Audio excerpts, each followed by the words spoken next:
আসসালামু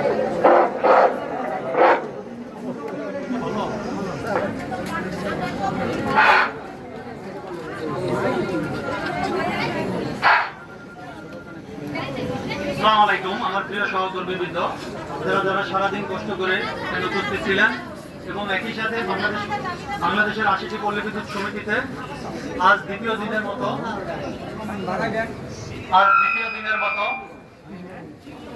কর্মবিরতি চলমান আছে। আসলে আমি আর কোনো প্রেক্ষাপট টানবো না। আমরা একটা শান্তিপূর্ণ কর্মসূচি দিয়েছি আমাদের গ্রাহক সেবা স্বাভাবিক রেখে।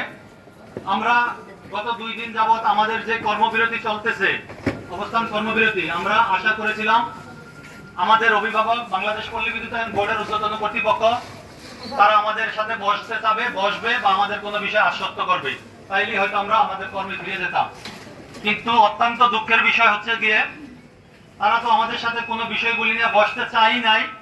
অধিকন্তু তারা বিভিন্নভাবে বিভিন্ন ভিডিও ফুটেজ, ছবি নিয়ে বিভিন্ন পল্লী বিদ্যুৎ সমিতিতে জিএমদের মাধ্যমে নিয়ে আমাদেরকে সাসপেন্ড করার প্রক্রিয়া চলমান রাখছে বলে আমরা জানতে পেরেছি। একই সাথে তাদের পক্ষ থেকে আমরা যতটুকু জানতে পারছি, বিভিন্ন জেলাতে জেলা প্রশাসক মহোদয় এবং এসপি মহোদয়কে কোনো ভুল বার্তা দিতে পারে।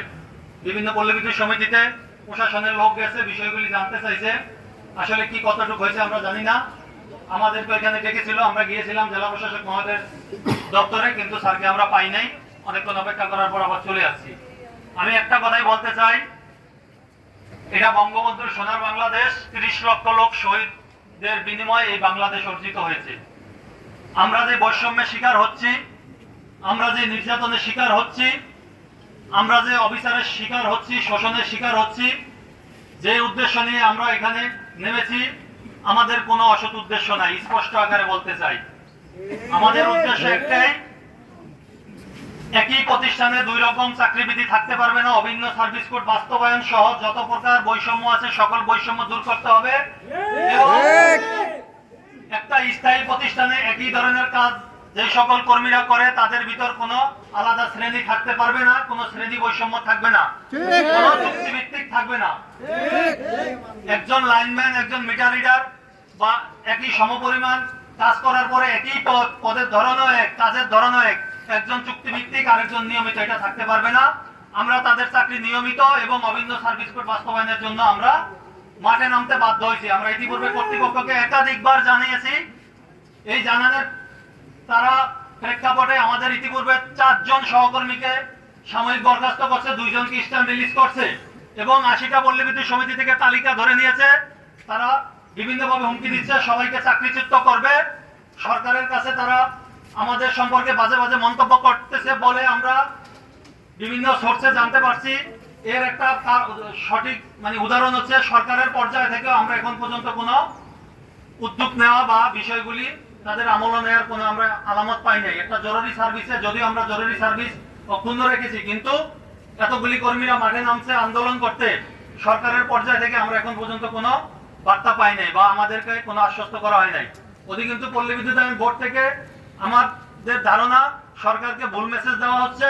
সরকারের যারা দায়িত্বে আছে তাদেরকে ভুল মেসেজ দেওয়া, আমাদেরকে সরকারের কাছে সরকারের বিপক্ষে দাঁড় করানো হচ্ছে। আমি বাংলাদেশের মাননীয় প্রধানমন্ত্রী দেশরত্ন শেখ হাসিনার কাছে আবার অনুরোধ করছি, দেশের স্বার্থে এই 40,000 কর্মকর্তা কর্মচারীদের আপনি অভিভাবক হিসাবে, দেশের অভিভাবক হিসাবে আমাদের এই বিষয়গুলি আপনি নজর দেন। মাননীয় প্রধানমন্ত্রী, আপনি একবার বলেন যে আমাদের দাবিগুলি অযৌক্তিক, আমরা মাথা পেতে নিয়ে কর্মে ফিরে যাব। কিন্তু দয়া করে আপনারা এখানে নজর দেন। আমাদের সাথে যে বৈষম্যগুলি হচ্ছে, আমরা এখন চাইলেও ঘরে কাজে ফিরতে পারবো না, কারণ আমরা পূর্বের অভিজ্ঞতা থেকে দেখেছি যে তথ্যগুলি আজকে পর্যন্ত এখন পর্যন্ত আরবি নিচ্ছে। আমরা যদি কালকে কর্মবিরতি বন্ধ করি, আমাদের সকলকে বরখাস্ত করবে, চাকরিচ্যুত করবে। এই কারণে আমাদের ঘরে ফিরে যাওয়ার কোনো সুযোগ নাই। আমরা আপনাদের দ্বারস্থ হয়েছি, আপনাদের কাছে অনুরোধ করতেছি, আপনারা বিষয়গুলি আমলে নেন, আমাদের সাথে বসেন। পল্লী বিদ্যুতায়ন বোর্ডে যে নির্যাতন আমাদের উপরে চলতেছে, এই বিষয়টা আপনারা নজর দেন। আমাদের ঘরে ফেরার কোনো সুযোগ নাই, কারণ আমরা কর্মবিরতি বন্ধ করতে চাই, কিন্তু বন্ধ করলে যেভাবে হুমকি দেওয়া হচ্ছে, যেভাবে তথ্য নেওয়া হচ্ছে, আমাদের সকলকে চাকরিচ্যুত করবে, সাসপেন্ড করতেছে, জিএমদের মাধ্যমে এই ধরনের তথ্য দিয়েছে আমরা জানতে পেরেছি।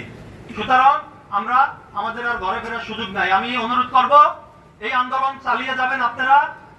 80টা পল্লী বিদ্যুৎ সমিতিতে আগামীকালকে এই কর্মসূচি চলমান থাকবে যতক্ষণ পর্যন্ত না এই দাবি আদায়ের বিষয়ে সরকারের পক্ষ থেকে কোনো উদ্যোগ নেওয়া না হয়, আমাদের সাথে বসা না হয়, আমাদের ঘরে ফেরার কোনো সুযোগ নাই।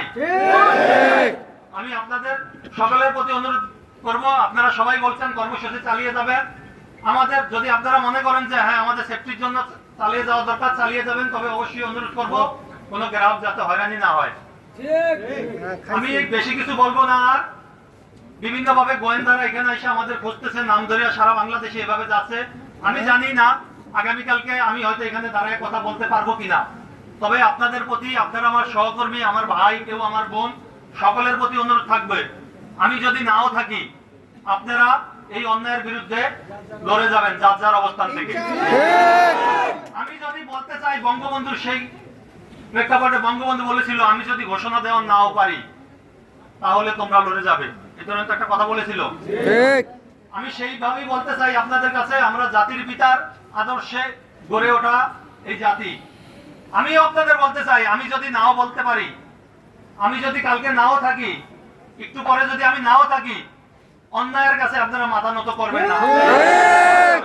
যতক্ষণ পর্যন্ত না এই স্বৈর শাসক আমাদের উপরে নির্যাতন নিপীড়ন চালাচ্ছে, এগুলির বৈষম্য সমাধান না হয়, আপনারা অন্যায়ের বিরুদ্ধে লড়ে যাবেন।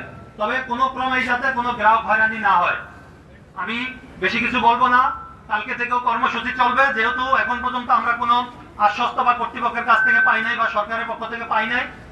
অপরদিকে আমরা আরো হুমকি পাচ্ছি, বিভিন্ন গোয়েন্দা সংস্থার লোকজন